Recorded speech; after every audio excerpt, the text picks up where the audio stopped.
What's good, y'all? Welcome to Dad Beats. We are tapped in today. As you can see, we got a legend in the building, Mr. Matthew Stratton, and we're going to talk about basically the YouTube hustle, the grind, and we're also going to find out what it takes to get to 100,000 subscribers from a man who just accomplished that. So let's get into it. We'll roll the intro.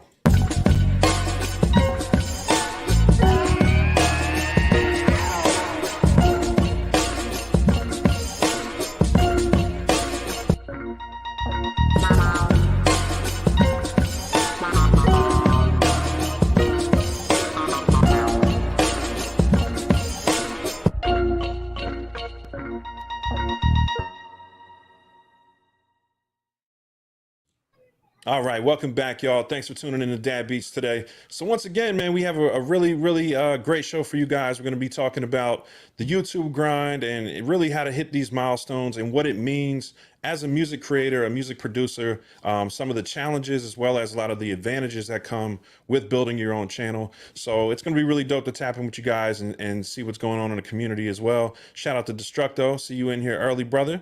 Mighty J Young, what up, guys? Ghetto Styles, what's up? Yeah, we're in here, man. So once again, let me start with my illustrious co-host, the King O Caesar. What's good, brother? What's going on, people? You know what I'm saying? Great Sunday. I hope everybody's blessed and having a good day. And it's also always a pleasure to be here and with my homeboy too. You know what I'm saying, Mr. Matt. So yeah, let's get it going. All right. And Matthew Stratton, what's good, man? You looking fresh, got the full beard, you know what I'm saying? That's what's up. Yeah, man.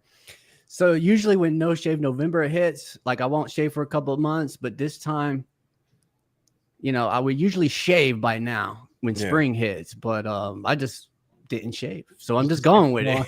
Just keep it going.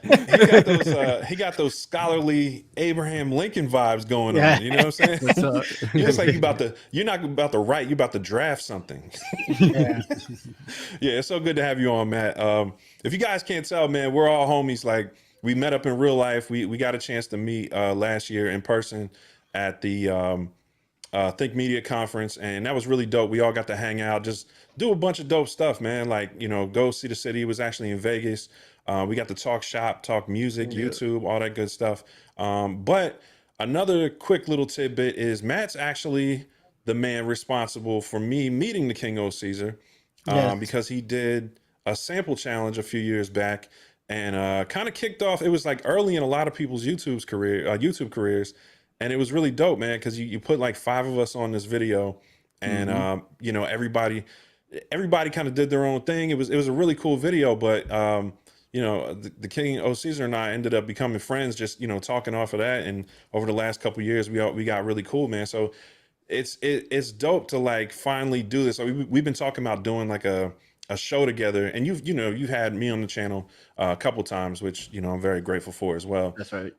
But yeah, man, so today is a little bit of, we're going to get into the background of how you reached your current milestone, which is 100,000 subscribers. Let's give it up for that, man. Congratulations. Congratulations. Thank you. Yeah, it finally happened.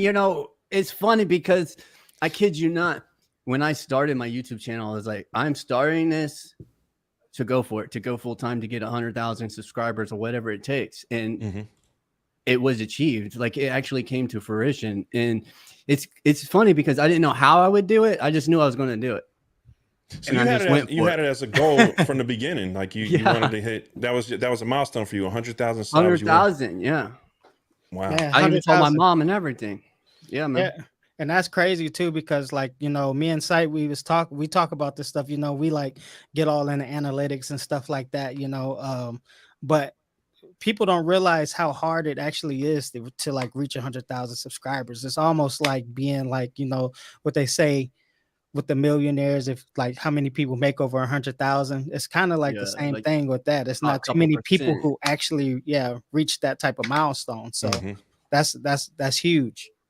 Yeah, it's definitely a major commitment. And I think it's interesting that you said you kind of came into it with that strategy, right? Like that was a target for you. Because I knew it was possible, even though I seen it happen with like generic channels that had nothing to do with anything that anybody was interested in other than video games. Like, I remember seeing this I don't remember the guy's name, but it was like some kid screaming about his Xbox games, and his dad was like throwing it underneath a Oh yeah, lawnmower and just mowing them up. Yeah. And I was like, dang, this guy's got millions of views, he's like a millionaire off of this one video. And it could have been it could have been real, it could have been staged. It didn't even matter. It was just getting a ton of views. And he had a video. He's just like, if you want to go full time, just do it. He's like, don't even think. He just go for it. And I was just like, I'm convinced. It only took he's like, listen to that guy. And I was like, I'm going for it, you know. And I had a coworker at the time who was like encouraging at the time. And he was like, yeah, do it. So you were inspired by somebody totally outside of the niche. It wasn't even like, wow. It wasn't musical at all. When I started my channel, now I had used YouTube before to learn about the NPC, like the NPC 2000 and the SP202, like by I don't know if you ever heard of Anticon, Gel from Anticon, and Deep Huddle Dynamics and Atmosphere and Slow. So they were old school. That's how I got into the NPC. It's from Gel of Anticon specifically. Wow. Okay, so now like with that, you know, because I think people need to like kind of hear like your backstory too, as far as like, you know, how you even got into music and stuff, because I like kind of want to like emphasize and like highlight like part of the reason why you even wanted to start your YouTube channel and talk about, you know, the things that you talk about, which is the NPCs, some that we're all connected with because we love, you know, we love it. Yeah, because we love it. Yeah. So first of all, I started playing violin. Like that's my first instrument, was the stringed instrument violin in 5th grade. So I learned how to hold it, how to, you know, rosin up the bow, how to read the notes, how to read treble clef, and then how to read the different time signatures, key signatures, everything about notes for the violin. I learned in 5th and 6th grade. So much to the point where it was just like the teacher didn't even teach me anymore. Like he would just like go out to recess while he taught everybody else, because there was nothing more like the teacher could teach me anymore. Oh, you were soaking it all up. Yeah, I was like, give me more. I was like, give me more. And then they're just like, just chill. We got to teach the other people. And I'm like, okay, cool. But you know, I got an extra PE class in, I guess, for that week. But the idea isn't to like whatever. Like that's just the fundamentals are easy anyway, really, when it comes to like the basics of instruments. But my sister played the cello, and that's what inspired me to get into the orchestra, because she was like 1st or 2nd chair cello in high school and stuff like that. So that's what got me into the orchestra. And then once I started that, I met somebody in 7th grade. His name was Dennis. And he gave me like an Oasis CD. I don't know if you remember that rock band Oasis. Yeah, yeah. And my dad had given me a Telecaster, like an old 60s Telecaster, like Fender Telecaster. Wow. And he still has it. He's taking care of it for me, but it's like a real Telecaster.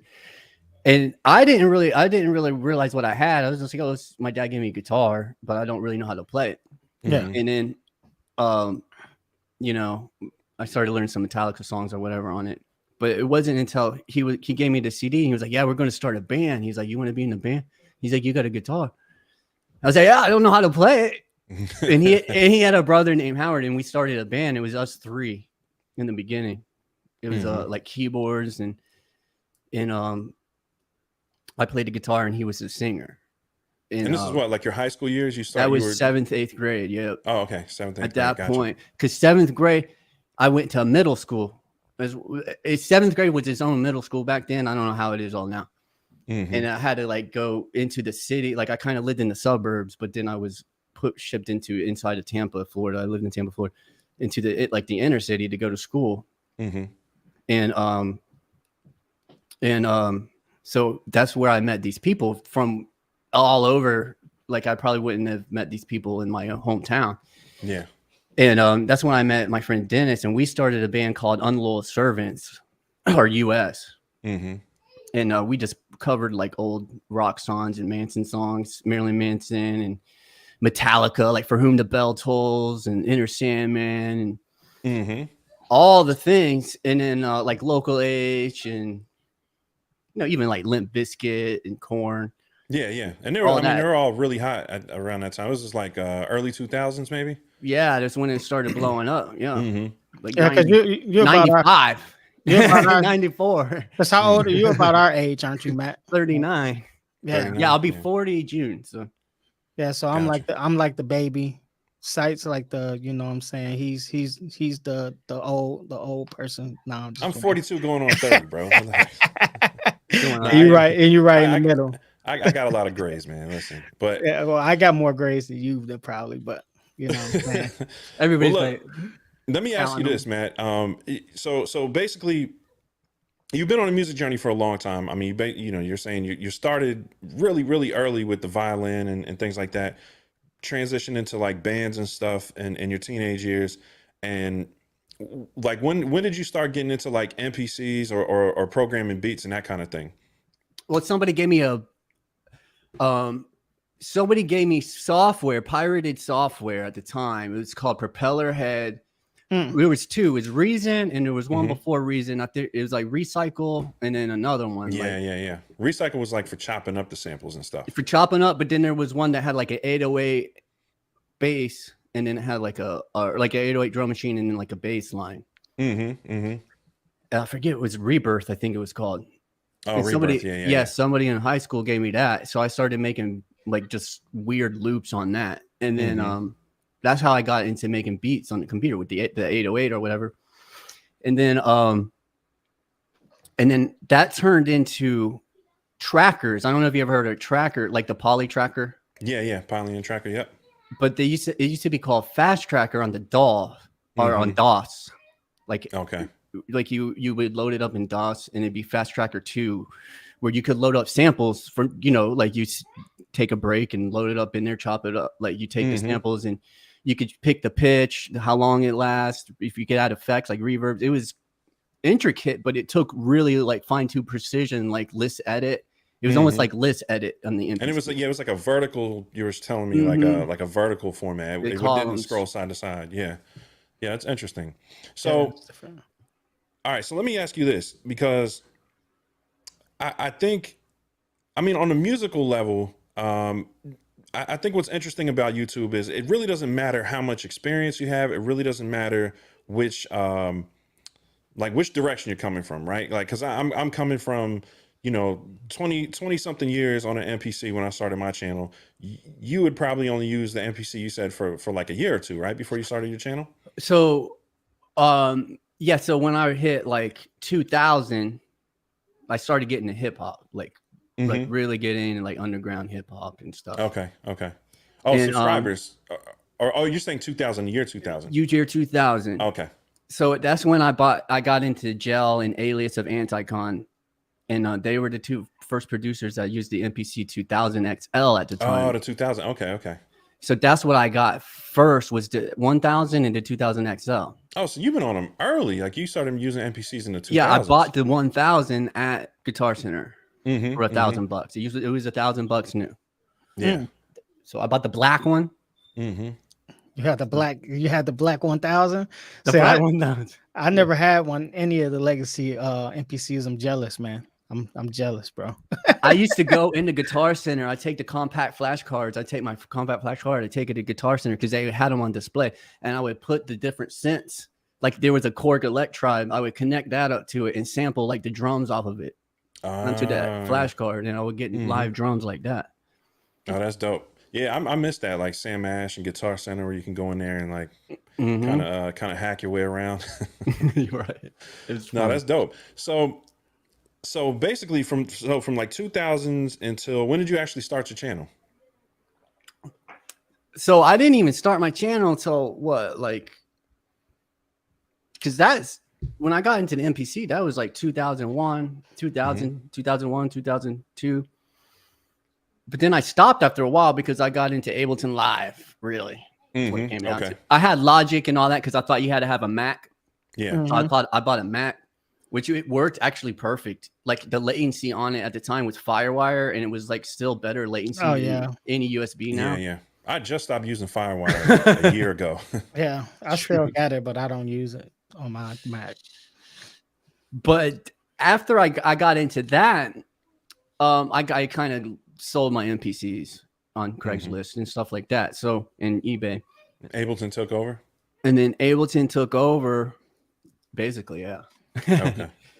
So, and then how long were you doing Ableton before you, like, what we basically trying to figure out is like, what time did you start your channel? Like what year? So I did all that, and because I was in and out of making music off and on. That was part of my problem why I wasn't so successful when I was younger, because I had to go to school, get a job, all the things, you know, like adults have to do. So I didn't start my channel until after I went to college and got 2 associate's degrees, and then was working full time for over a year. And then I started my channel, because then I was like, I have enough time to start making beats again, or making music again. So I bought a violin to start over, and that was my first video. So it was like, what is it, 20? I don't know if I could pull it up, but it was like 2017. I don't know. Oh, yeah. I'll like pull it up. 6 years ago or something.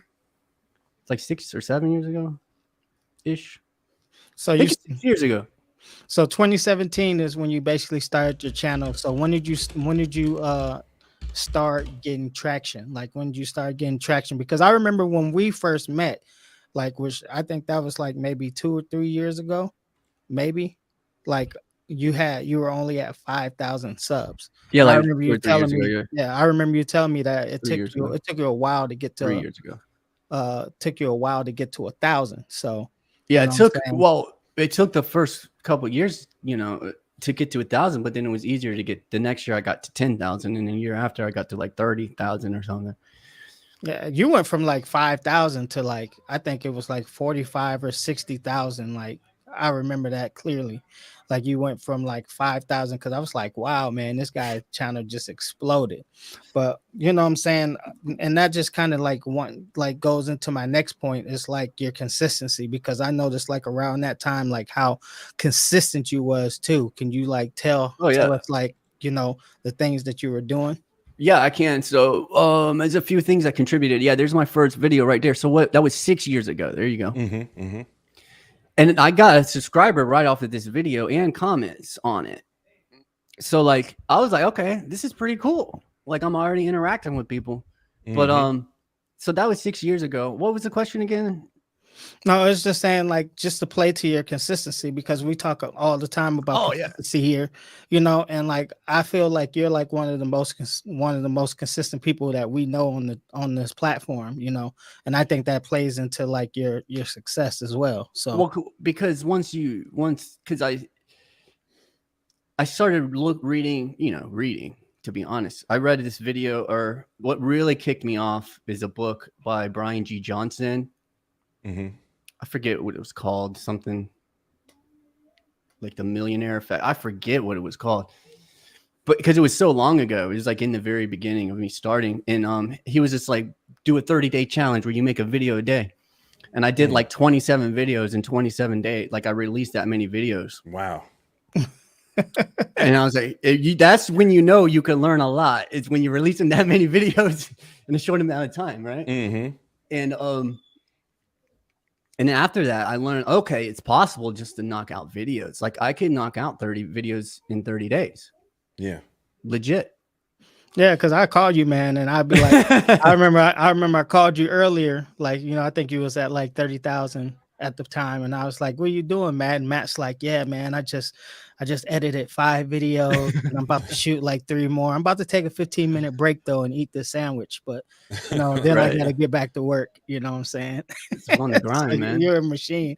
I used to call Matt the machine, man. Yeah, man, because I'm like, sheesh. And let's speak to that for a second, because you know, I think a lot of us, and myself included, we get so caught up in quality things, right? Like, and this is just like a creator issue in general, I've been noticing, where we get so caught up in trying to make things perfect, and trying to make our videos perfect, and trying to make our beats perfect, and make sure the mix sounds amazing. And it's like, when it comes to YouTube, there's like this balance where it's like, yeah, you want it to be quality to a certain extent. Like, it needs to sound good. It needs to have a certain professionalism to it, I guess. Yeah, like, you gotta want be able to see what's going on in his video. But you weren't spending like a ton of time like trying to do special effects and all that. You're just cranking them. It's like, more about information at a certain point. Because I did end up buying an NPC. Because at the beginning I was using Machine. When I first started my channel, I was using Machine and Ableton Live. Mm-hmm. I just threw up in my mouth a little bit. Yeah. Oh yeah. No, I'm joking. I'm joking. Yeah, no, it's like, Now, shout out to all the Machine heads. yeah. But shout out. well, the point I was getting at is, I think when I look at your channel and I just see how much actual content you have on there. I mean, this is a lot of videos. It's a lot of videos. And oh yeah, there's a certain point where somebody, because what I did is I bought the NPC and I did a video on it, and they were like, somebody was like, yeah, you need to break down this NPC. And then I did a vlog and I was like, yeah, somebody said I should break it down. I don't know what I'm doing. I'm just going to do a quick and dirty series on the NPC and make it up as I go and not lie about it. Be like, yo, I'm doing this.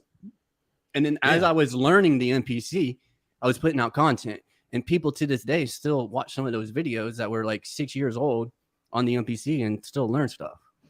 And you know, go ahead. Oh, no, because I was gonna say, like, that's the one thing that is great, because you said the information part. It's like you're great at like giving, like, you probably almost should have been a teacher. Like your instructional videos are actually very, very dope.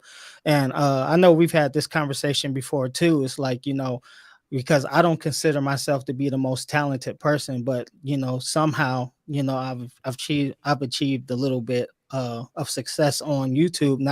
Not huge yet, but you know, I got like a brand that I'm working with and stuff. So I'm still very early on. But you know, you said that you don't consider yourself to be like super, like, you know, like the best producer or whatever, but still able to hit like the marks that you've hit. You know, that just plays into your consistency and like how great, you know, and you're saying, yeah. Because there was a certain point in time I did dedicate. It was like 2 or 3 years. I was like 2 videos a week, no matter what. And that's what it was. I did not miss. It was 2 videos a week consistently. And I even had it like 2 or 3 months out where if I didn't even want to work or record a video for 2 or 3 months, I didn't have to. At a certain point, because I had you built up a stockpile. Because I knew I could do 30 in 30 days, right? So you just think about it, do the math. And I just want to, and Jim, once again, I just want to commend you on that too, because, you know, I know that you had a lot of people coming at you too, like trying to like hate on you and tell you that you didn't belong in the space and all this stuff. And yet you still kept going, and what can they say now? Man. Big time. Because that's something I never understand. Like, oh, you're not this, you're not that, you're trendy, you're only doing this because of this, you're copying that person. But we're not born knowing how to use the NPC. Nobody is. So if you're telling yourself that, you're just fooling yourself. So there's a certain point I was just on Facebook groups, and I kept reading, like, read the effing manual, you know, like that was a big thing over and over and over and over and over. And it was like, there's a certain point that I was just like, sorry, that was a jewel right there. That was a jewel right there. You were on forums and you noticed a trend. I tell guys all the time, if you want to start making videos, go to NPC Gang, go to some of these forums, start seeing what's popping up consistently, start seeing what people are talking about, what they're interested in, what their questions are, what they're arguing about. Make a video about it. It's a stockpile. That's a gold mine of ideas right there. Yep. And no one creator can address all of them, right? No one. Any given time in a forum, there's 5 hot topics or 3 or 4 hot topics, right? And then you've got the sneaky ones that everybody's having problems with, but they haven't even thought to talk about yet, right? Like sometimes I'll spot a trend, like 3 posts in a week about a certain feature or a certain glitch, right? Or something that people are having trouble with. You gotta keep an eye on it. Yeah, or something that I might have figured out, but I didn't realize other people didn't figure out. Right. Boom. It's a great video idea. I put it out. It wins. You know what I'm saying? Let's talk about that strategy of delivering value by paying attention to your audience. Like, what are some of the ways that you do that? Well, that's one of the things that you learn early off if you're really going in and researching how to interact with people on YouTube is, it's more than just getting a ton of views. It really is engagement is the measurable thing. So with YouTube, another jewel. It's about engagement. Another jewel. Yeah. It's not about the views. It's about engagement. So if you go on there and you go read the manual, it's on this page, and then that's your whole video. You're not engaging with anybody.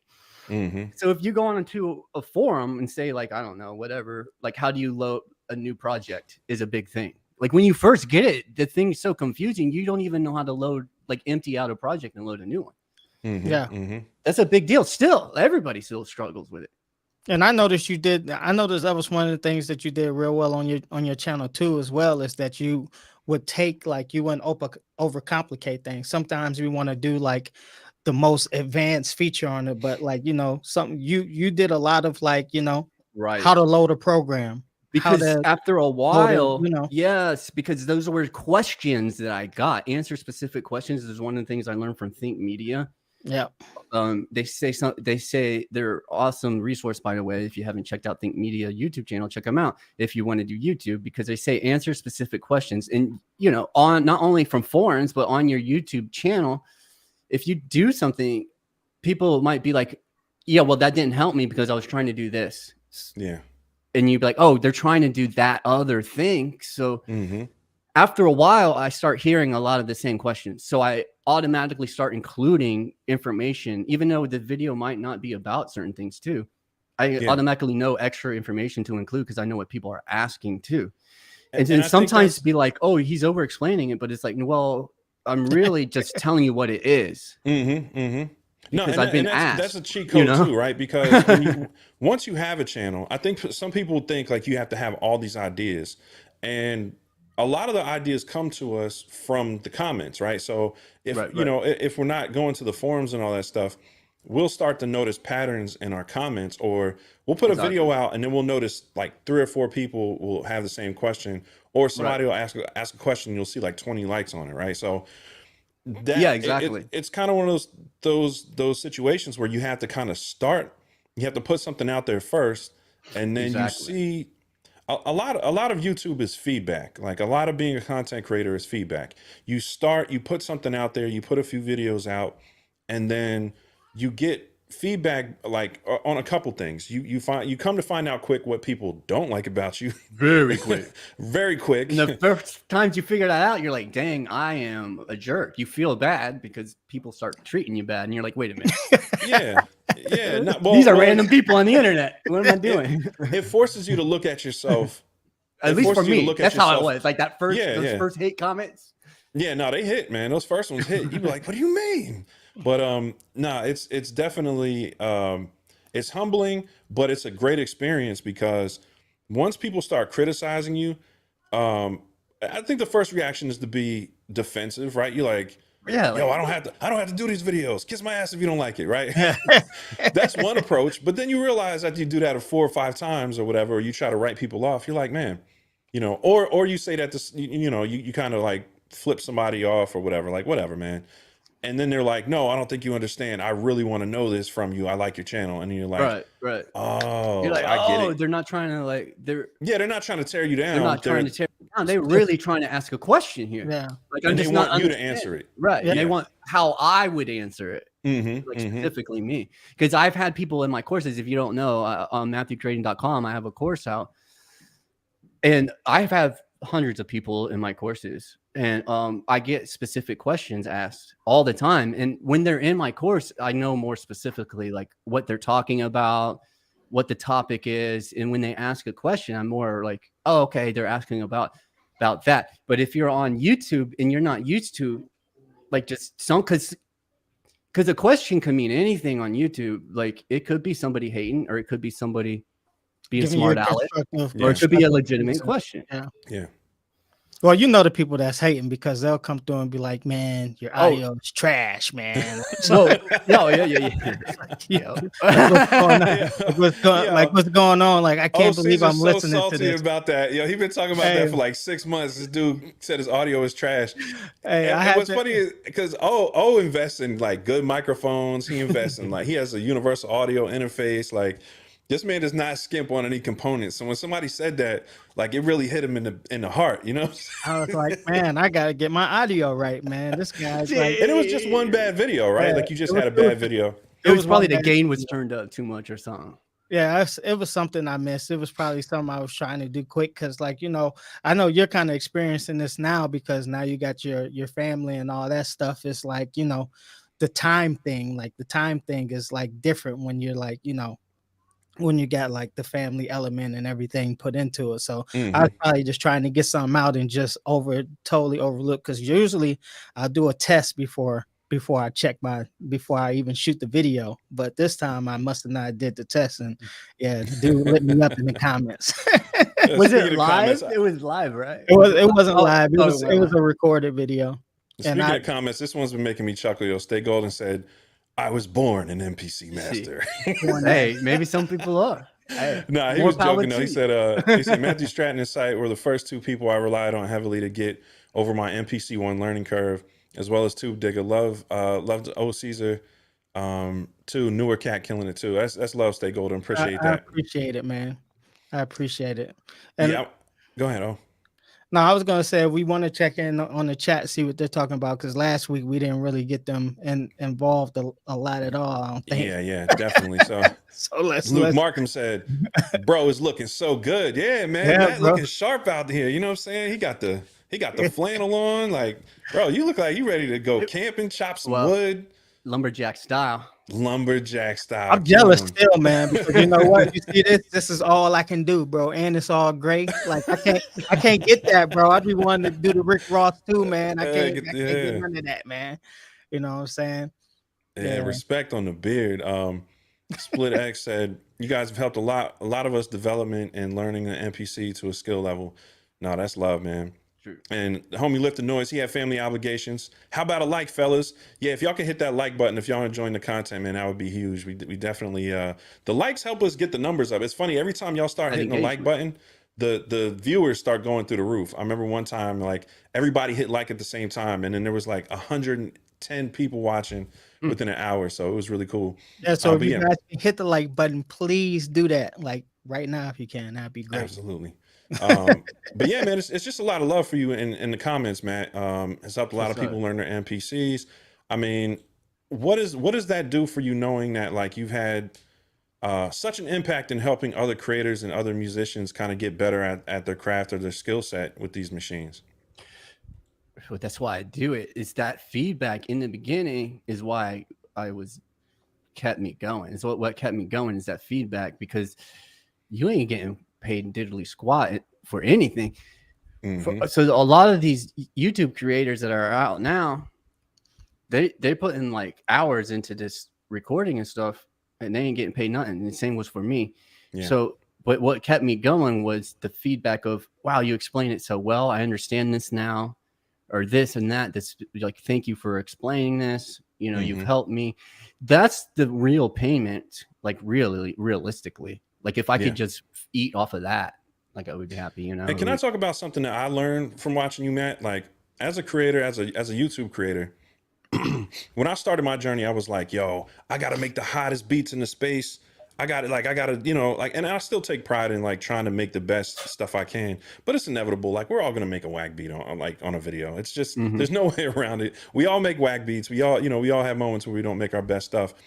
But what I learned from watching your stuff was your content was not so super focused. Like you actually branched out, and I noticed some of your kind of the stuff that you would think is like, duh, you were making video. And I'm saying that from a sense of like, you had a video one time about like, what's the difference between an interface and a mixer, right? And it was like the simplest, it seemed like the simplest concept to me. Like who doesn't know the difference between an interface and a mixing board?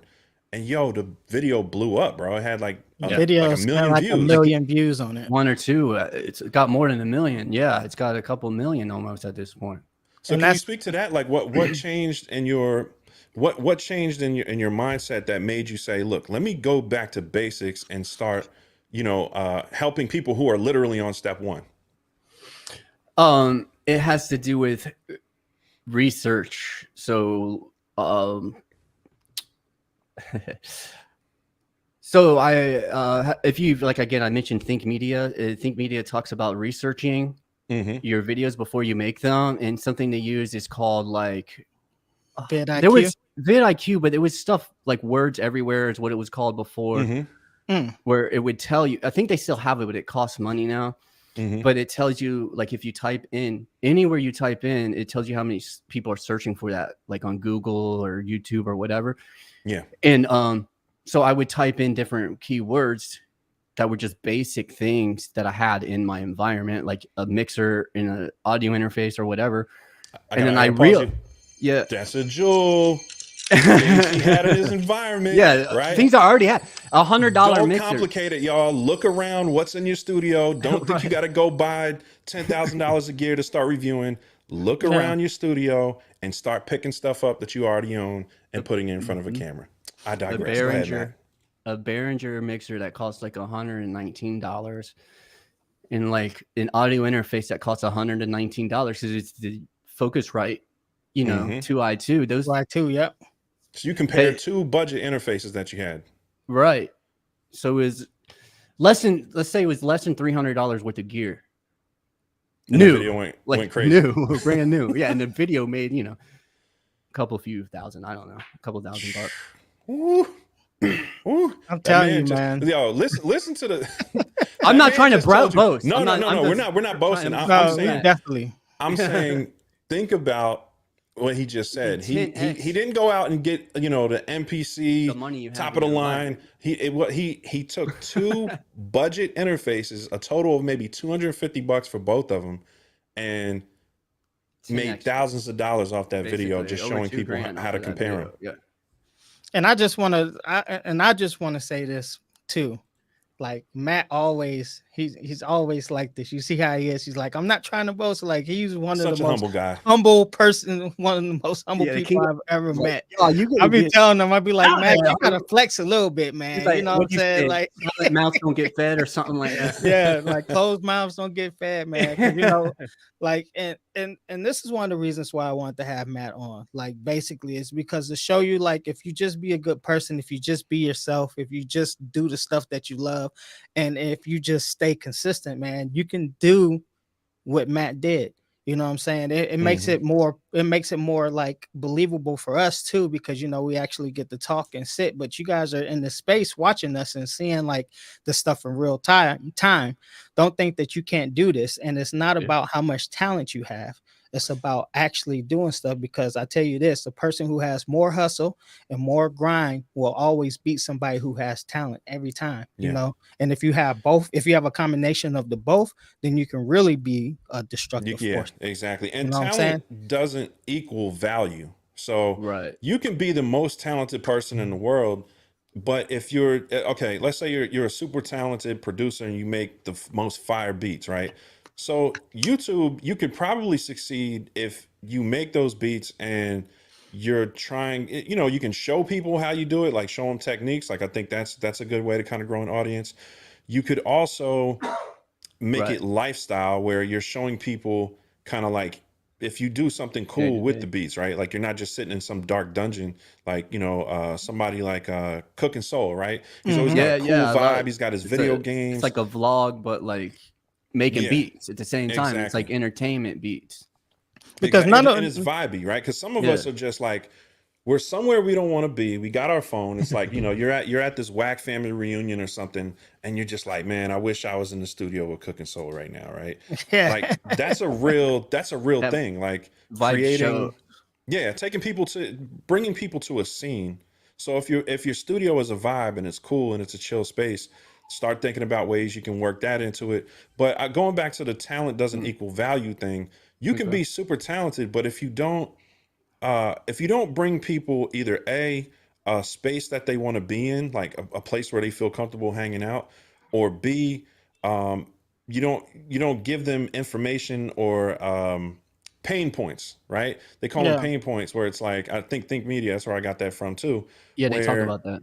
Yeah, like you find areas that people are hurting, right? Like, man, I really don't know how to get like snares that sound good. All my snares are trash, right? Yeah. So you address the pain points, and there's a couple ways you can do it. You can address it as, You can address it in 3 ways, you know, to use your NPC to create, you know, to make your snares better, right? And you can show them like a compressor. You can show them how to stack snares, something like that. Or you can come out and just say, I got all these snares from records and I'm selling them. Check out my pack. And you can show a video showing your pack.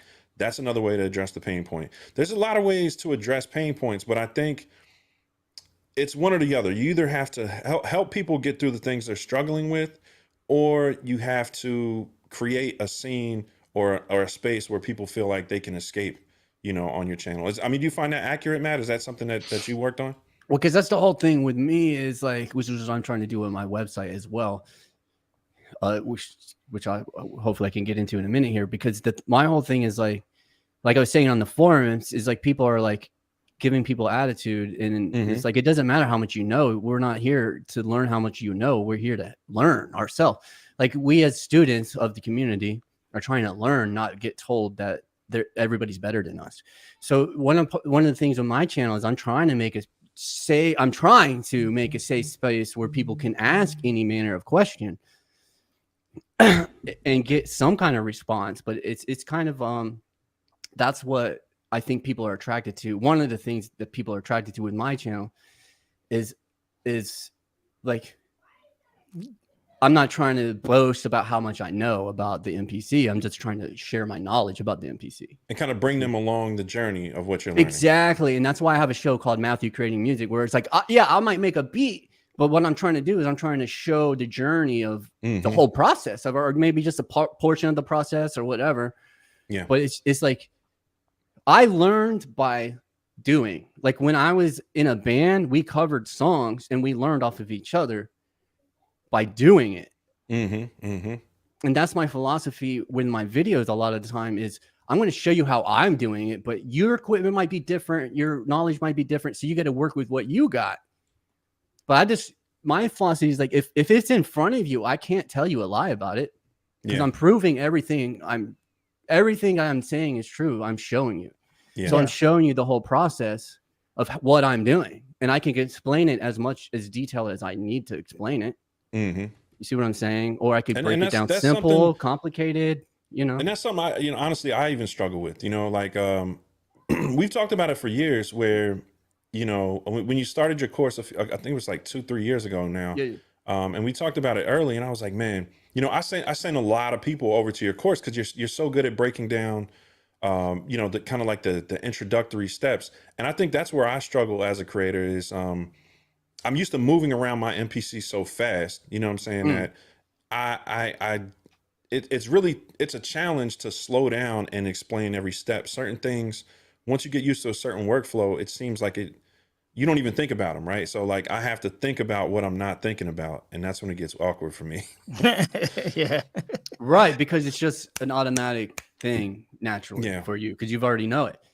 But then you gotta like slow it down, like, okay, what are the words for this process? Almost thinking about what you're doing.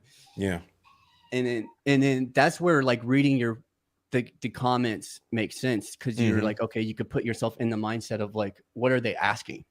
Yeah. And you can see their language, and you can use their language. Like, what is the specific words the community is using? Definitely. You might have your own way of thinking about it, you know? Yeah. So to put a bow on it, I think, you know, this part of the question that I wanted to know was pretty much just pay attention to your audience, guys. Like, if you're starting a channel, you know, just start looking at the comments, start looking at what people have questions about. Look at the critiques. Yeah, some of them might seem like hate, but some of them are honestly people want you to improve so they can come back. Another thing I wanted to talk about is we call them vanity metrics, right? So like the thumbnail I put up was, does this plaque matter, right? And I put the arrow pointing at the 100,000, and congratulations again, you know what I mean, on getting your silver play button. It definitely matters to us as creators because it's a milestone. But what does the subscriber count mean to you? Like as far as I know, it's something that nowadays with the algorithm, it doesn't mean as much as it used to as far as how far your videos go. But what does it mean to you as like a creator to kind of reach that milestone? Well, personally, as a creator, as myself creating, it means the world to me because it was a goal of mine to do that, even though it doesn't necessarily like, oh, I'm YouTube famous. It's more like I know that I've affected 100,000 people's lives enough for them to subscribe to me and want to come back for more. Yeah, it's like they didn't just watch 100,000 people didn't just watch your video. They watched your video and they want to make sure they don't miss them. Yeah. Right. And that's major. And that's dope, man.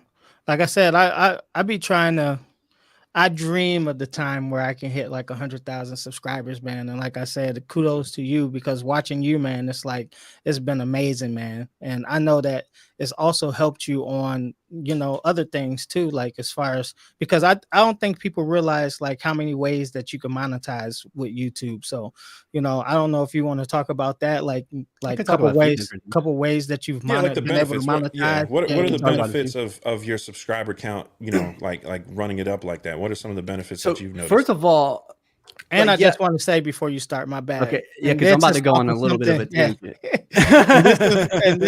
and like Matt said, this is one something that he was doing for these things. He was doing it because he loved doing this, and I just want to make that apparent, because you know what I'm saying, I don't want people coming in here thinking to do this stuff just because of money. You guys, if you watch Matt's videos and you know Matt, you know that like his passion for this stuff is immense. So you know what I'm saying? Like, I want you guys to realize that and see now, Matt, you can talk about the benefits and then like, you know, what you can do off of something that you actually love to do, you know? It's a beautiful thing. I mean, it's really the American dream as far as finances go. Like, you get to go to work and do what you want to do, which is play music and teach people how to play music. Because when I went to college, that's what I wanted to do originally, is teach people how to play music. But I went for healthcare. But anyway, I digress. So a few things that you could do to make money. You know, when I first started, I was like, well, this guy's doing it off of views alone. So I was like, that's one way to make money. Yeah. But then I learned about, you know, Brian G. Johnston and Think Media and like video influencers and different things, where it's like, okay, well, a lot of these people consider themselves, a lot of these big YouTubers consider themselves entrepreneurs, which is different than like just, I'm a YouTuber, I'm going to be an influencer, and that's all I care about. I'm just going to be a talent or whatever. When you're an entrepreneur, you think about, well, how many different ways can I make income? Is kind of how I look at it. Like, what are acceptable risks, quote unquote, which isn't necessarily working 9 to 5, but how can I make an income and make money, basically? So revenue streams, like what are some different avenues that you can start bringing in income? So the first thing I had to recognize as a business, because I had to make an LLC. Matthew Creating LLC is my business. So when you go to my website, you're actually doing business with Matthew Creating, which I'm a manager of that business. So I had to become entrepreneur. I had to become a manager of a business, not just a YouTuber. So that mindset is essential. And then to be a business, you have to kind of have a mission statement or a purpose. And like, my purpose is to help people record audio and make music, basically, to sum it up. But keep creating music, Matthew. Keep creating music. Yeah, Matthew Creating, by showing you how I'm doing it. So hopefully it inspires you, right? So that's my entrepreneur. That's my mission statement, is to help. You know, you could put a number on it. Like, Thinking Media is like to help 10,000 people go full time with online video, something to that effect. So mine, you know, if I were to put a number on it, would be to help 10,000 people go to make music or record audio, like at home, really, in their own comfort zone. So I have to have that mission first, because if I don't make money, if I don't make enough, if I don't make any money, I have to be okay not making money and still fulfilling that mission regardless. It's my mindset, because when you start learning, most businesses, it takes 3, 4, 5 years for them to become profitable anyway. And a lot, you get loans and different things, but I didn't. I worked. I didn't get loans. I worked. So you were like investing from your full-time job as you were growing the channel. You were investing into the channel. And at the beginning, the lights, they didn't matter as much. I would just upgrade like a $30 light at a time, or audio, like $30 here and there, just to upgrade to get 1% better for each video. And really not to be cinematic, but to where I could actually display the information, basically, of what I'm doing. really. Absolutely. And so once I had that in mind, I was not as like, because part of being an entrepreneur is to make educated or whatever risk, like calculated risk. And so if I'm paying $30 that I made at my job to my business, it's almost like taking a loan for myself to my business. And it's like donating it to my business. I'm not out any money. Yeah. Because it was my extra money anyway or whatever. So what I'm taking from this is I just have to, I got to set the foundation before I go into the different revenue streams. Yeah. No. What I'm taking from it is plan, like plan from the beginning, like have a business plan, meaning like a mission statement. A mission statement is a plan. It's what you would like to accomplish. And then, and then, you know, once you have that, I take it makes it easier to be a creator because you're not constantly thinking of what's the next thing. You have a focused mission. Like, this is what I plan to do. And yeah, you can kind of call audibles or whatever, but you have that goal. But the goal is that goal because you still have to look at what you're doing and if you take a risk, right, you got to be able to have data to be like, oh, was that risk worth it or not? Like, did I make money? Or did it contribute to making money? Because at a certain point, there's something called, you know, making money. You got to have certain things that make money. And that's what you got to focus on, is the things that are actually making you money at a certain point. If you're going to run a business to a degree, obviously you got to leave education. You got to leave wiggle room for education, just making beats, just, you know what I mean? Just having fun. Yeah, having fun. You got to work hard and play hard, right? Yeah. But guys ask me all the time, they're like, oh, you know, for a while, like I didn't have an NPCX, and they're like, yo, how does Mr. NPC Gang not have an NPCX? Like, they didn't understand it. And I was like, I mean, no, it's funny. Like, somebody literally asked me that. How does Mr. NPC Gang not have an NPCX? Oh my goodness, bro. And the answer was, it wasn't going to make me any more money. You know what I'm saying? Right. Like, why spend it $2,300 or whatever? Right. What was going to make me more money is, you know, expanding my reach as a channel, like making sure I had the tools to research what people were looking for. So that helps my channel. That helps me come up with topics for my channel and come up with titles for my channel that increase the likelihood that somebody's going to click on it. Also, you know, I was investing in better cameras, but I don't even know if that was necessarily the most, because I have two businesses. So it made sense for me to get higher end cameras because I also use them for my business. But the thing is, I was looking at my gear. I knew my gear wasn't what wasn't going to help my channel grow. What was really going to help my channel grow is providing the right information that people were looking for. And also, there is a certain thing like quality wise, as far as like the gear that we have. But right now you can get professional looking lighting for like $100 or less. You know what I mean? And microphones. You know what I'm saying? You can get stuff that sounds I don't want to say passable. It sounds good. You know, you can get good sound and stuff for the low. And as producers, we already probably have all the equipment we need to start a channel. So I think a lot of guys get caught up in, yo, I need the latest version of this. And there's some truth to that, because if your channel is about covering updates, right, and you need to have the latest update. But when it comes to stuff like NPCs, as long as you're within that generation, you should be fine. You know what I mean? And even if you're doing the older gen stuff and you get known for that, you should be fine too, because there's plenty of people with the older ones.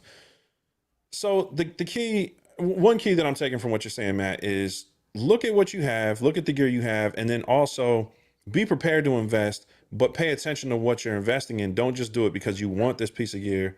Right. When you have a channel and you're thinking about it as a business, you start buying things differently. You start buying things based on what's going to be the return of your investment. Are you going to make a return from the money you're investing? You got to think about investments. It's different than just, I'm going to buy a piece of gear so I can make beats. Yeah, because the NPCX, another thing, a jewel for you guys, the reason I didn't get an NPCX for a long time was nobody was searching for it. Yeah. The NPC1 and the NPC Live and then the Live 2, okay, the NPCX had maybe, at that time, was maybe like 3,000 searches a month. 3,000 people a month were searching for that term. The NPC1 was getting 30,000 searches per month. So it had 10 times as much search traffic. The Live 2 I think was like 26 to 30. So Yeah. I just started doing all my videos about the live tune and NPC one. Even though I didn't have an NPC one, all the principles still applied. Yeah. But people weren't really searching for the X, so I didn't have to buy one because it honestly wasn't the best search term out there. Like there was more traffic for the lower end NPCs. I Yeah. don't want to call them lower end, but more the entry level NPCs. You know what I mean? So these are things when you're running a business, you know, you would think like someone would think you need to have the top of the line, but realistically, you just really want to pay attention to when you're creating content, what people are looking for. And chances are whatever you can afford, a lot of people can afford too. You know what I'm saying? Like the NPC Touch, what I got right here. Yeah. I've had this one forever. And it still works as far as I know. You see mine right back here. But there's a certain point where it's like, okay, is it going to be better to get a live? But at the same time, this is literally was the same thing as a live. Even NPC Head, I don't know, you guys probably know NPC Head still probably I think uses the touch.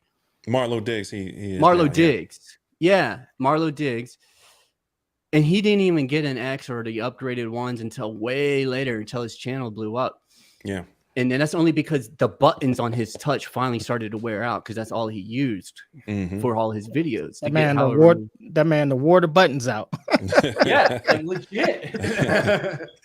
No, but I was like getting back to it. So you say you started your LLC. So then right. You had your mission statement. So what like how many different ways do you monetize? Like affiliate marketing, like what ways do you make money from your channel? Okay, so I do affiliate marketing, which is like Amazon affiliate marketing. Anybody could sign up. You just need to have certain amount of following that's active to get approved and sell so many things. Which is like 3% of commission. So affiliate marketing is basically where I could sign up with Amazon.com and then like kind of recommend like cables or anything like this guitar behind me, wherever over here. I'm not good at pointing. It's reverse. So you end up doing all this way. Wait, yeah, over here. So I could recommend these guitars to do a review and link them over on Amazon. If somebody clicks that link, it's like I'm kind of like a salesperson earning commission. But it's just a straight commission, 3% for musical stuff. And I remember you did a video, like you did. I think it was a year. I think it's when you hit like 45 or like 60. Maybe it's 45 between 45 and 60. You did a video sharing like how much you made from just like ad revenue on YouTube. Right. How much was that exactly? At that time, you mean? At that time, yeah. Do you remember? If it was like 20 something, 23,000 or something. I don't remember exactly. But yeah, and that was that year?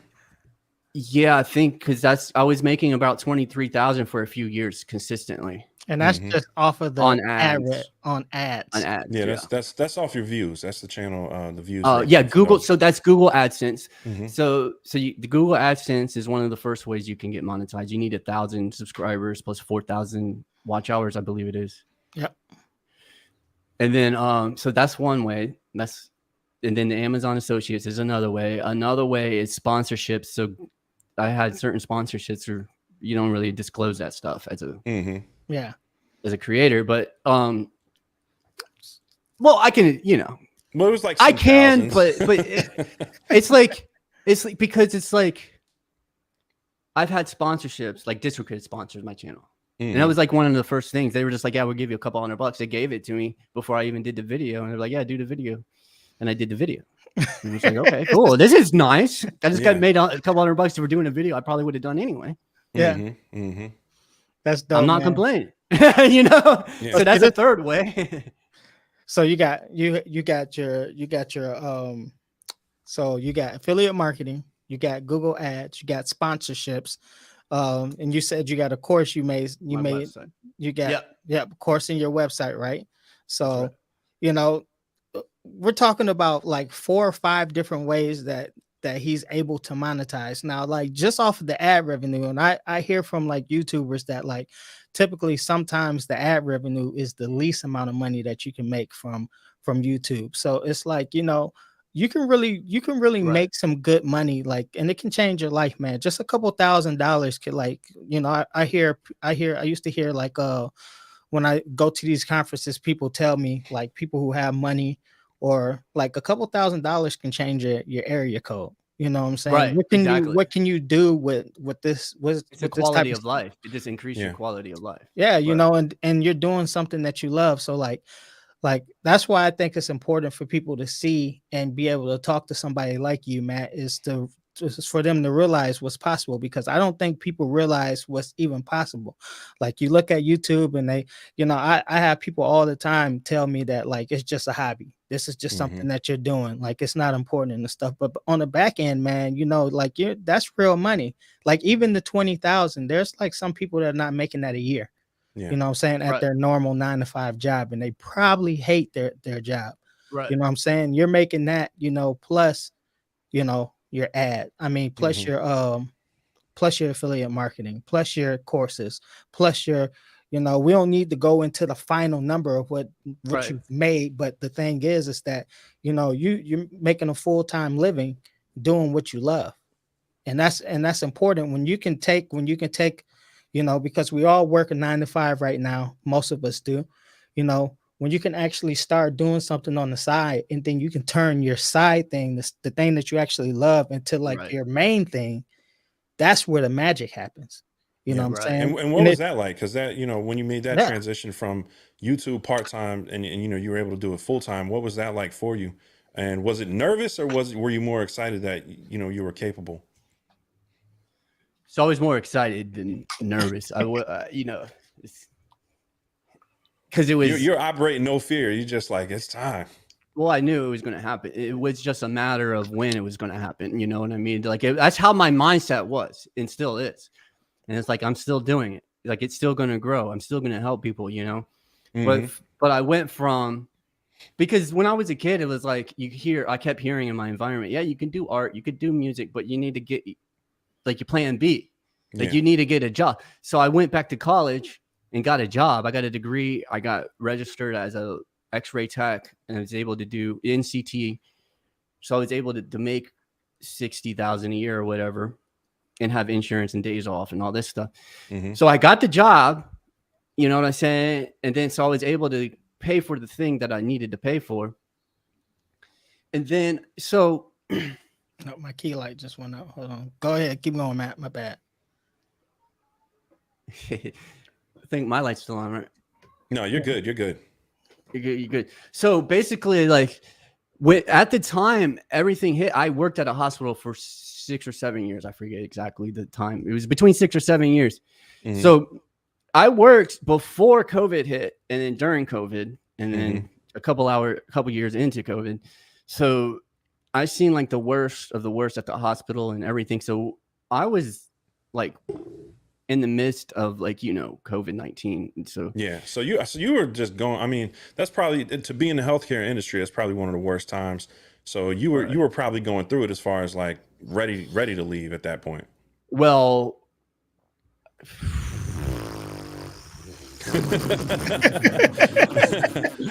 mainly because I liked my job.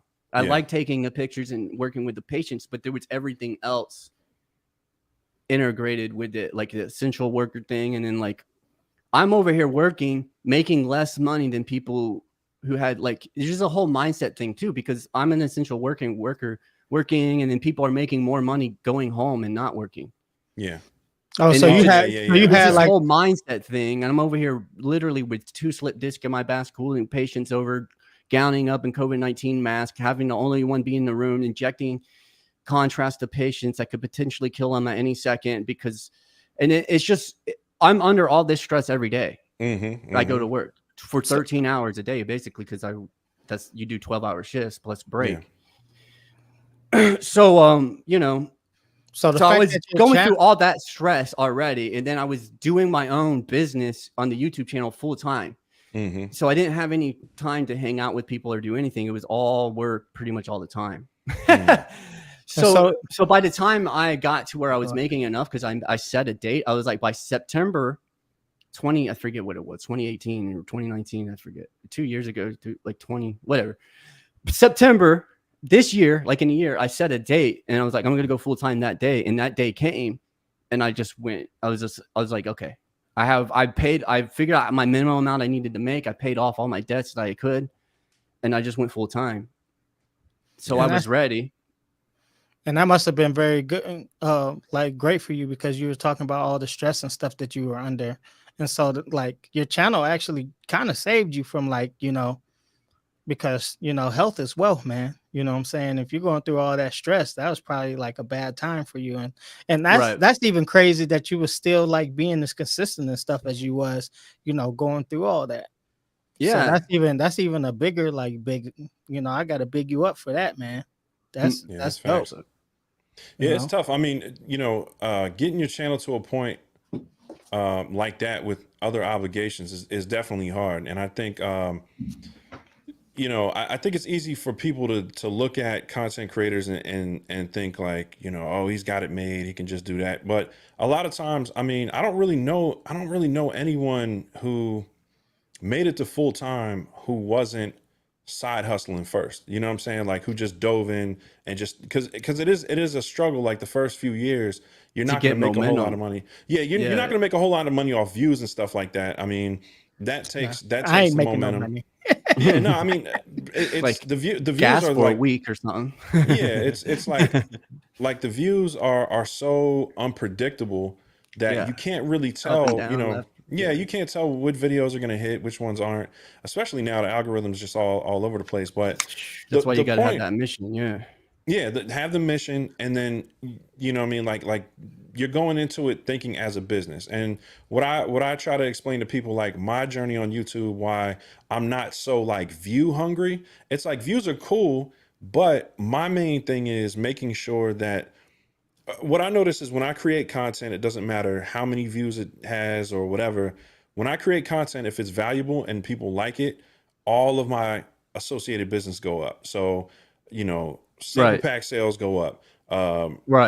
Apparel sales go up. I start getting more opportunities from, you know, emails from brands and stuff like that. So like you said, the engagement thing is the most important part, like making sure you're making content that hits and lands with people and where they want to keep coming back, even though the subscriber count the subscriber count really doesn't measure how many views you're getting at all, because most people, most creators, I know me, I look at my analytics, like only 13% of the people who watch my videos actually subscribe. Yeah. So that you can look at it like that's sad, but you can also look at it like that means that if I have, say, you know, 17,000 subscribers, that means that there's 83% or 87% of people who still watch my videos that just haven't hit the subscribe button yet. So, you know, you can look at it kind of both ways, but you gotta look at it with the glass half full, man. I don't want nobody looking at this stuff with the glass like half empty. You know, because the reality is, like you were saying, the subscriber count is kind of at this point for YouTube is, other than for your please subscribe. Everybody subscribe to I Am Sight, please. Yeah, that would be great. We love subscribers. Don't get it twisted. Don't get it twisted, because it is engagement and it is the ability. What it does is it triggers YouTube to go, okay, maybe I will recommend this video from this creator to you, but it doesn't guarantee that it's going to recommend that video. Yeah, you could get recommended. But if you do launch a good video, it's going to be off to the races a lot faster if you have a lot of subscribers. Yeah, because it's going to be recommended. That initial group of people that YouTube sends the video to is much bigger. So what happens is, if your subscriber count is up, that just means when your videos drop, they boom faster. If it's a really good video, it takes off just that much faster by having more subscribers. So subscribers definitely matter a little bit more. It helps rocket it, like give it fuel to like launch. Yeah, but it's not a guarantee that your video is going to blow up. It's not going to be the reason that your video is going to, you know, reach like, you know, 1 million views or something like that. You still have to make good content. And like I said, that always comes back to you just loving what you're doing and bringing value. You know, anytime you bring value up, we've talked about it before on the channel, like these companies like Amazon and all these $1 trillion companies, Google, even YouTube, what are they doing? They're bringing value. You get to sit here and watch like content for free all day long, you know, without paying for it. But You you know what pay I'm for saying? it. You pay for it watching them ads if you don't got premium. Yeah, Yeah, I if pay you for have the the premium. like Let me Amazon too, you know, Amazon too. Like, who doesn't want to buy something that they want and get it shipped to their door in 2 days or a day? Yeah. You know, now they're down to like a day on some stuff. A couple hours, I can get And something. speaking of value, shout out to the Right. big dog Carlos Brody. He said this is What's up, great Carlos? info. He said, y'all got my wife over here taking notes. That's good, man. I hope we're dropping a lot of jewels on this one, because we have these talks all the time. Like when you know, when we all get together, we start having these talks, and I think Matt and I always joke, because it's like, man, we should have put this on a video, like when we were having a good conversation and like something comes up. So this is our attempt to try to lock in some of the stuff that we talk about on a Right. regular basis. Let's talk about that for a little bit. Let's talk about how the benefits of YouTube changing your circle, because I looked at my life, right? I moved to Georgia years ago, like a decade ago now, and I met my lovely wife about 7 years ago, and life has been great, but I really have been spending so much time by myself because I'm so far from everybody I grew up with. And what I noticed is I looked up one day and all my friends were YouTubers. And and I don't want to just call us YouTubers. We're content creators, businessmen, entrepreneurs. But we're in this content creation game space, whatever you want to call it. And it really does change. All right, well, let's. I'm going to go back on myself a little bit. When I was in the music industry, or trying to be in the music industry, I noticed that there were just so many. We called them snakes. It was just people that were so out for themselves, and they were just like trying to get opportunities, and they do whatever it takes. You know, they go work with somebody else in a heartbeat. Everybody has to be signed to these ironclad contracts because nobody wants to help anybody else. It was like this rat race, right? And I couldn't stand it. I couldn't stand the music industry at all. And I know there's pockets of good people there too. Like, I don't want to make it seem like everybody. There are, but yeah, For the I've most part, experienced it's that too. a very kind of like competitive, and it turns into like a deceptive industry in a lot of ways. So one thing I noticed about this lifestyle that, you know, I've been in for the past 5 years of just creating content, the quality of my friends changed, because meeting y'all and you know, other cats that are like in our circle, you know, Lifted Noise and you know, Ghetto Styles. I still have yet to meet him in person, but I got to meet just him in person. He's great. Like, you know, just like we got to meet, like all of us met, and we met on the internet, bro, and was able to meet up at an event, bro, and we had a great time. You know what I'm yeah. saying? And We had a great it time. it seemed like it was natural, right? Because it's Yeah. like it wasn't forced. We were already cool through our interactions online and all the stuff we had done. We're not But competitive with each other. We're not trying to compete. We're all like in here sharing ideas. You know, it really is just a different community, man. It's different. It's a different way of doing business. Like in yeah, this way of doing business, it's still considered like, you know, creative or music industry, whatever you would like to say. But it's people helping each other. It's people helping people, you know, and it's just people collabing, you it's a know. different perspective. And I think, like, you know, when I was starting, I would look at NAM, right? Like, oh, Caesar and I are going to NAM next week. And because it was a goal of mine when I started the channel, right? We're talking about hitting goals, right, Matt? Like, for me, making like I would see these guys go to NAM and they would be hanging out together and having fun, like guys that I love watching. And I think the audience always loves to see, because I love to see it, guys that you watch working together and like linking up. Like, I would love watching videos of creators that I enjoy watching linking up in different places, because it was just and it became like a dream of mine, right? And like it, you know, it kind of came true. Like, dang, maybe I could do that too. Like, meet up with some people, make a video yeah. Make about gear Did you that I find want to that, talk about anyway. Yeah. was that something for you, Matt, that like was a goal, or something that you felt like was a milestone for you when you started meeting up with other creators, like, and catching up in person? Yeah, it's something I didn't expect to do in the beginning, because I didn't watch YouTube like that. I wasn't in the era of like Facebook, YouTube, MySpace. Like, I watch YouTube literally just to learn stuff about stuff. So I didn't realize there was a whole creator world out there. Yeah. I didn't even realize it. So in the beginning, like, I didn't even realize it. I was just answering questions, and I start to see the same people commenting over and over again. And they're like, oh yeah, cool. And then they start sharing little bits about their life and stuff like this. And I remember seeing I remember seeing like one of your first video, you had like, I don't know, like a Eagles hat on or something. I don't remember. But I just remember that's when we were first going to the Super Bowl. I remember seeing the thumbnail and stuff, because I was like, oh yeah, this is a quality thumbnail.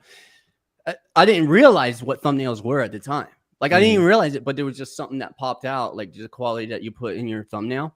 This is sizzling beat or something like that. I forget what it was. Oh, okay. Yeah. I think I clicked on it. Yeah, and I watched it. And I was like, oh, this is pretty cool, because you were talking about like this everyday like football. You were actually talking about the game that was happening, you know? Or, yeah. And I was like, oh yeah, it's cool. Just some dude talking about that. But then he went into a beat. And then eventually I was like, oh, I got to try to invite him to get on my channel for the thing, for like the King of Caesar, I Am Sight. Like we all like the collab video. Yeah, the NPC producer collab video. And then we did that because then I started seeing like Andrew Wong. Yeah. His circle and like certain circles would happen. I'm like, wait, how come Andrew Wong knows this person, and this person, and they're all on the same channel? Like they're all like on these different channels together. And I started seeing that, and I was like, oh, well, that's pretty cool. We could do the same thing. We start collabing. I could just start collabing with people. Yeah. And I asked y'all guys to come on, and I didn't really think much of it other than like, we're going to hang out. Like, this is super cool. We got people. It was like me in high school with like my rock and roll band, like learning how to play guitar, but it was like I'm learning how to play NPC with a bunch of other people who have their own style. Yeah. And we could like hang out and like share our own styles. Is really what it was to me. Yeah, like just hanging out and sharing and helping. I think like the point I was trying to make is like a lot of these benefits are unexpected. A lot of the things that, you know, you're not really maybe going into it with like, oh, you know, I got enough friends and I got my family and I got, you know, like you didn't think about it. You don't even think about it. But when you're in the midst of it and, you know, you're creating, you just start the best memories I have of like working in the music industry was like when you run into other creative people and the chemistry is good and y'all make something dope, right? Yeah. And it's like what it was about. Yeah, you would want that to happen energy. More. And I think what's really dope about this space is it's a lot easier to make that happen in this space. You know what I'm saying? Because you're open to it, yeah. You can also see people's track record and dedication. It's easier to filter people, right? So I think like way easier. Yeah, like some people reach out, right? Like we get a lot of people that reach out like, hey, you know, we'd love to be on your show, or, you know, I'd love to do a collab with you.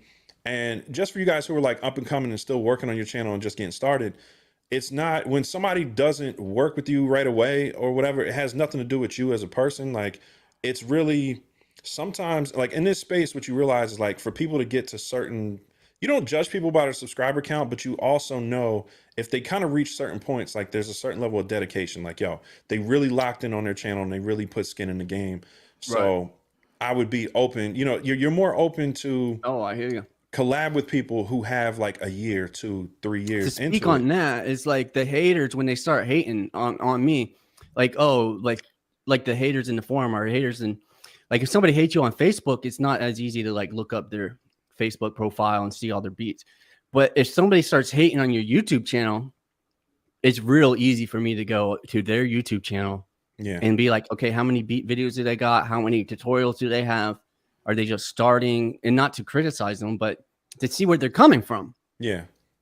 I'm like, oh, okay, they're just early in the game. Like, how do I know they're the all-star beat maker and they would kill me in a beat battle? I mean, it's like what's cool about this platform is like there's receipts. You know what I'm saying? Yeah. So like if somebody's taking shots at you or trying to collab with you, whichever one it is, or the vice versa, right? Yeah, it's like there's receipts. You can see who's really putting in the work, who's not, who's really working on their formula. Because, you know, as much as like we revere producers just on a musical level, what, you know, just from me knowing like guys who have plaques and have, you know, experience in the industry, there's a huge demand, and there has been really for the past 10 years to get into more video, because you don't want to really be in the music industry. You don't want to be reliant on the label. You don't want to be reliant on these big companies. So a lot of producers and artists really want to build their own platforms and build their popularity outside of it. And everyone hasn't done it yet. Like there are certain producers in the community who are legendary producers who have, like, you look at Ski Beats, he's Yeah. built an amazing platform with, you know what I'm saying, on his Instagram, and like, you know, what he's done with the smack packs. You know, you look at what Premiere is doing, and he really just ramped that up over the past, you know, We year got or two. Carlos in here too. We got Mr. Brody. Yeah, in Carlos here. Brody, and you know, and Carlos knows, like, we talk about it, like it's definitely, even when you have plaques and you have credits, there's always an advantage to working on your personal brand, because it just gives you more leverage in situations. It's like a portfolio. It's like I have a Yeah. YouTube portfolio anybody can look at. There's over 418 videos. Yeah. Like, So if you doubt me, go look at my channel. Yeah, and it's not just about flexing on people. It's about leverage when you're talking to on the flip business side, opportunities. Yeah, business, and then like I could go to like I Am Sight's channel and be like, oh, he got this many views on this. Let me see what he's about. It does, and then watch it for 10 minutes and be like, oh, he does know something about NPC. Yeah.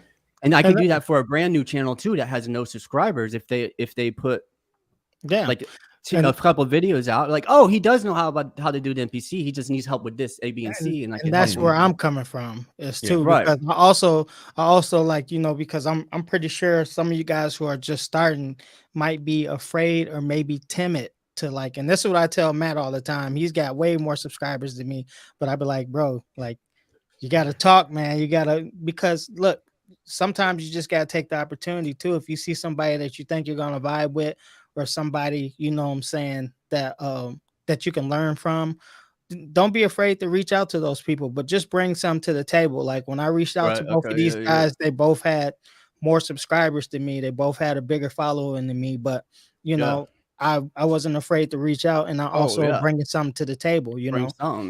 Yeah. I try to give as much value as I can, like what little I offer, you know. Yeah, because I remember even when you reached out, and you know what, you had your channel and you had like a beat, like you did share a couple of beats and stuff. So I was able to listen to your stuff and like, oh yeah, he does make beats and stuff. And the Ghetto Style said, he said this earlier, I'm going to need the King of Caesar not to humble himself as much. Although you don't have as many subscribers, your channel is absolutely dope. So that's the thing, I really bro. appreciate that, man. you like, you know, you had, there's the receipts, right? Like when I looked at your channel, when I was like, yo, I would love to get, you know what I mean, like work. And we were friends before we started Dad Beats, but it was like, when you look at, you don't judge people just by numbers. You judge them, you know what I'm saying? Especially when you're trying to put a project together. You know, right. A lot of it is not just metrics. Like we're business owners, but we're not. And it's vibe too. It's vibe. Yeah. Are we going to vibe together if we collab? Are we even going to be compatible? Yeah. We could have more or less subscribers, but are we compatible? Yeah. And you know, your energy's got to match. And I remember watching Joe Budden back when he was like in his prime, as far as like with Rory and Maul, right? Like they were talking about, like they were doing the best numbers they ever did. And he was saying, you know, because early on, I remember Charlemagne was like really going heavy at like Rory and Maul, like his co-hosts. And, you know, he was just like, it's more important that we have the chemistry. People can't replicate the chemistry we have on our podcast. And that's what Joe Budden was saying. Like, you know, you're thinking about it the wrong way. Like everybody doesn't have to be a superstar, right? Like everybody doesn't have to have these, you know, be super popular to start something, but they might be super popular, you know, at the end. Like Charlemagne the God wasn't that big when they started the Breakfast Club. Like he was just coming off like Wendy Williams or something. So I know this is a tangent, but the point I'm making is you just have to have something. Like the good part about starting your channel is even if you're not, you know, it's not huge, it's good to have something under your belt on the visual side, not just for connecting with other creators, even though it helps with that. And like, you never know what opportunities can come. Again, this podcast wouldn't even be here if it wasn't for Matt. Like King O Caesar and I probably would have never met and started a friendship and then started, you know what I mean, a business partnership with this. So yeah, we gotta salute Matt for that. Yep. We gotta salute him. And then there's also the business side, which is, you know, when we're going to NAMM next week, and the conversations are going to be different because it's like, look, you know, we're not walking there asking for anything. We're meeting these different companies that are going to be there. this is what we have, right? Like I'm gonna have my little rider card with me. Like this is how many subscribers I have. This is, you know, the different platforms I'm on. This is, you know, just different stuff Right, about myself as a creator. It's kind of like a resume, but I'm not asking for a job, but I'm looking to connect with other businesses that can use, you know, kind of complement the vibe that I have on my right. channels, and I can complement their products if, you know, if their products make sense. So it really, you never know where your career can take you as far as like the opportunities that can come. But the main thing is to make sure you just start, you know, putting in work on the visual side, because I mean, for one, it's not going anywhere. Like people aren't going to stop watching content. They're only going to watch more and more as time progresses. There's only going to be more people on the planet to watch. The audience is continually growing. And also, you just want to have that other part of your career, even if you're doing great, like making connections with artists and, you know what I'm saying, you're working, you're getting placements and all that stuff. It's still really good to have a presence, you know, on YouTube, on these visual platforms, whether it's TikTok, whatever, just because you never know when a certain revenue stream is going to die or fizzle out, or, you know, you never know what can happen. But if you have your own platform, at least something to springboard off of, even if you're not putting full-time energy into it, if something happens with these other revenue streams, you can always go to your main platform and start ramping that up and create more opportunities for yourself. So, And then you know, I like to say too, like, you know, because that's kind of what I'm trying to do is because I think what we have here is like, and you, if you're any women who are watching, you can take it the same way. Like I think we're creating a brotherhood, you know what I'm saying? Like, and if you got a group of girls, it's a sisterhood, basically a community of people, because networking is important too. And like we've all become friends and stuff, but we also like support each other. Like, you know, when Sight dropped his pack, I paid for it. I think I paid. Didn't I pay for the course too? I think I bought Matt's course too. Like I support these guys, and yeah. they if I drop something, I'm pretty sure that they'll support me too. Like it's building a community and a network of people who are working together and have like I've been kicking the Owen the same ass to goals. drop his product for the past year. So I'm, I'm I'm gonna get it out, man. But you know what I'm saying? I'm trying to bring. I want it to be good. I'm trying to bring value, but I can't be a perfectionist. So that's what's wrong with me. But just back to the point, it's like, you know, it's good to have. It's okay to be a loner. You know, when you start, you want to get your thing rolling and figure yourself out and learn like how you get your process down. But once you get your process and stuff down, it's good to like branch out and like try to find like a community of people that you can network with, and that the people who have your best intentions in mind, who yeah, want to help you, and you can also help them. That's basically what I'm saying. You know, and yeah. that's why I look at this with. And like I said, our vibe is good, man. We met in Vegas. We had a great time, man. We got to see Matt a little saucy. You know what I'm saying? We Oh, got I still got that footage, y'all. I'm gonna put it in the video, but I'm just trying to find a video that makes sense. But oh man, that was so fun, we man. had a blast, man, and it was all natural, man. We got there, we made some beats. We did I love you guys, man. I love you. It was definitely like The Hangover, yo. Yeah, It was the NPC version of The Hangover. yeah, it was a great time. NPC But you Gang for know, life. it all started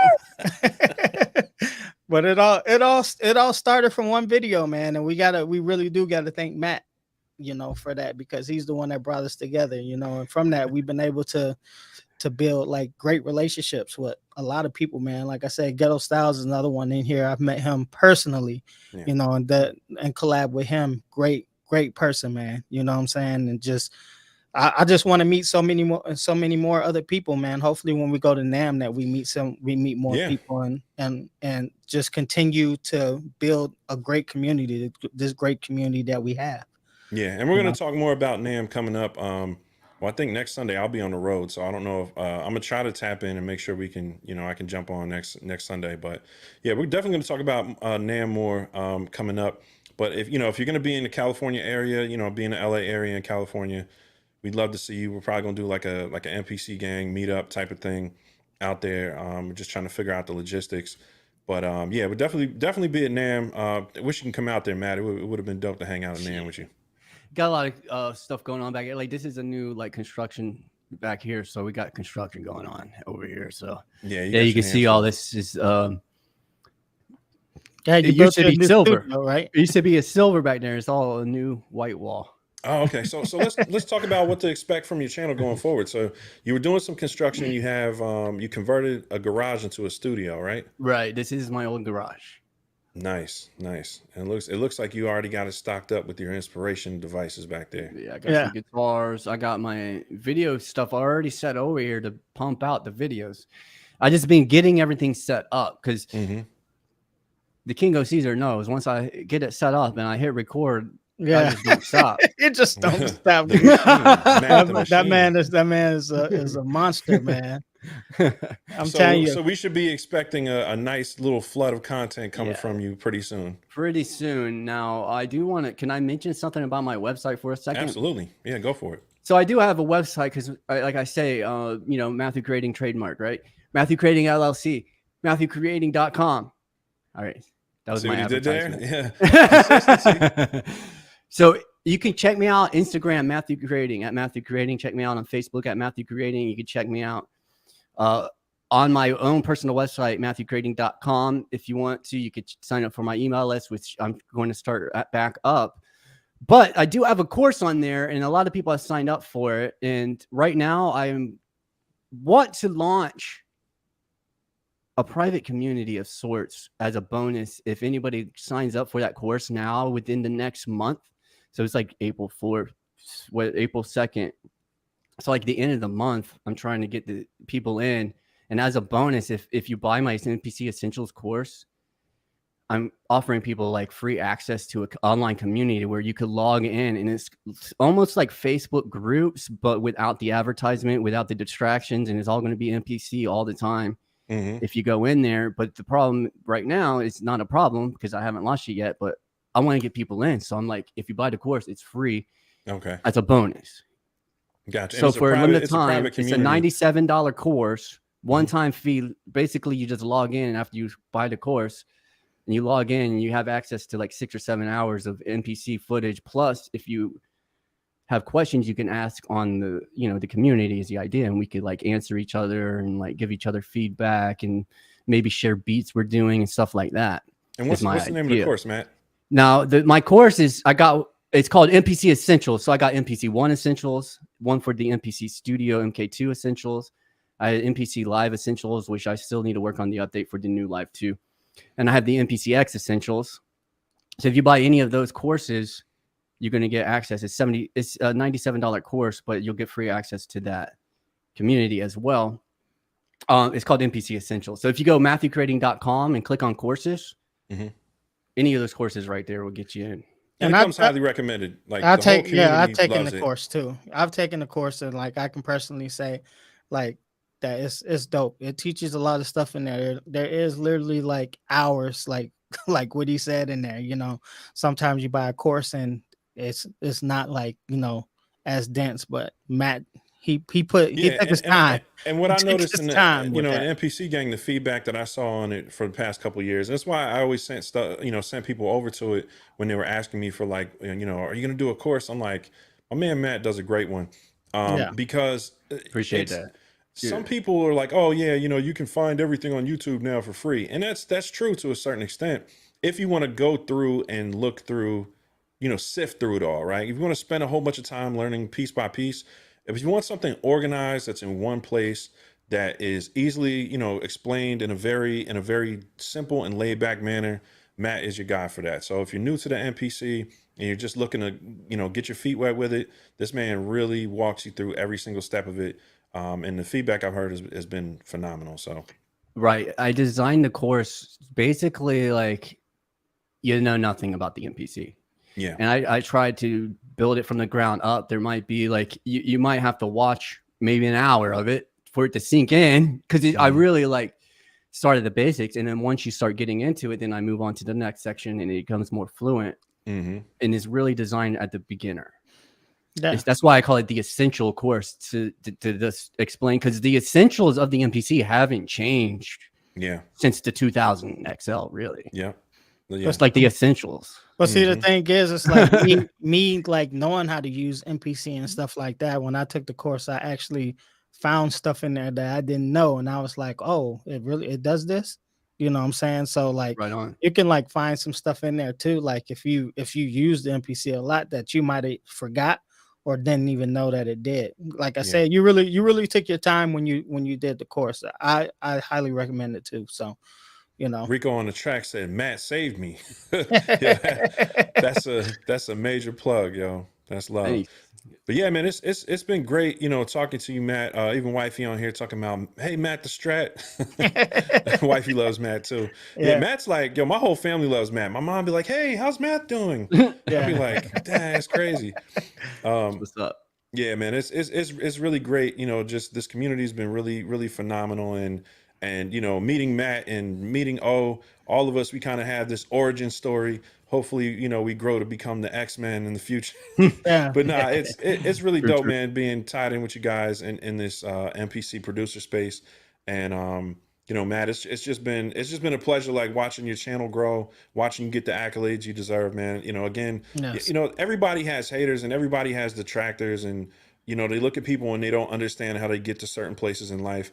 So I hope this podcast hopes some of y'all understand how, you know, Matt, you know, got to the point with 100,000 subscribers. Why, you know, where he was focused on value from the beginning. He had a plan in the beginning, and he wasn't scared to adjust, adapt, and answer questions, even when some of those questions seemed like they were coming from the wrong place.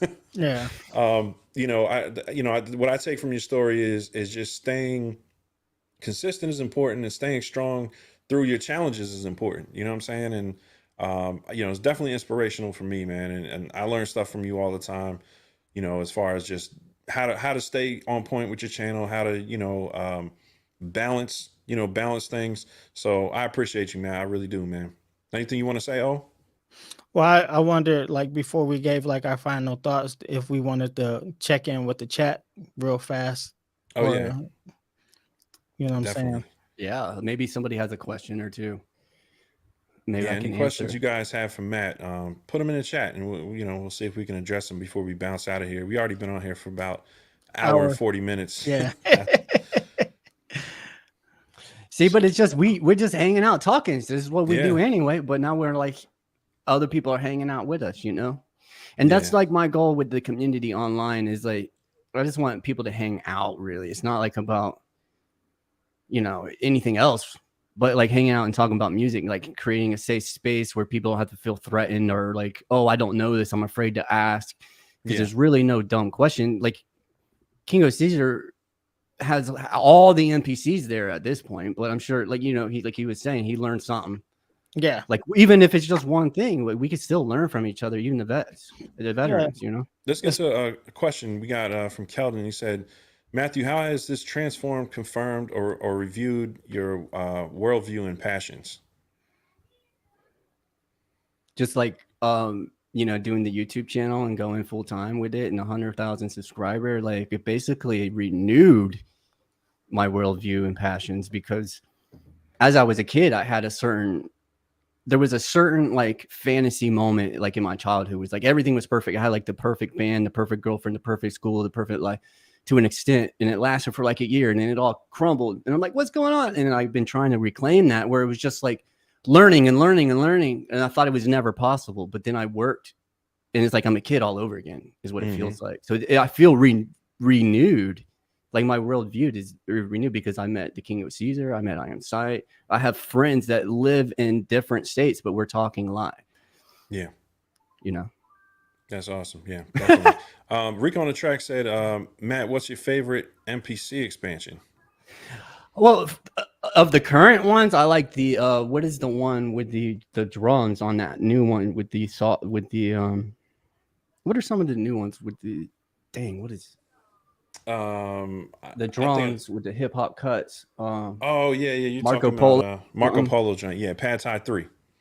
Any of the Pad Thai joints that I've heard, I just love the drums in the cut, like even like some of the stabs and stuff, but the drums specifically. Yeah. It just keeps me from searching. Yeah. Yeah. You like the gritty, grimy drums. The He's grimy definitely- drums, Yeah. the punch, That's like dope. to make your woofer hit a little bit.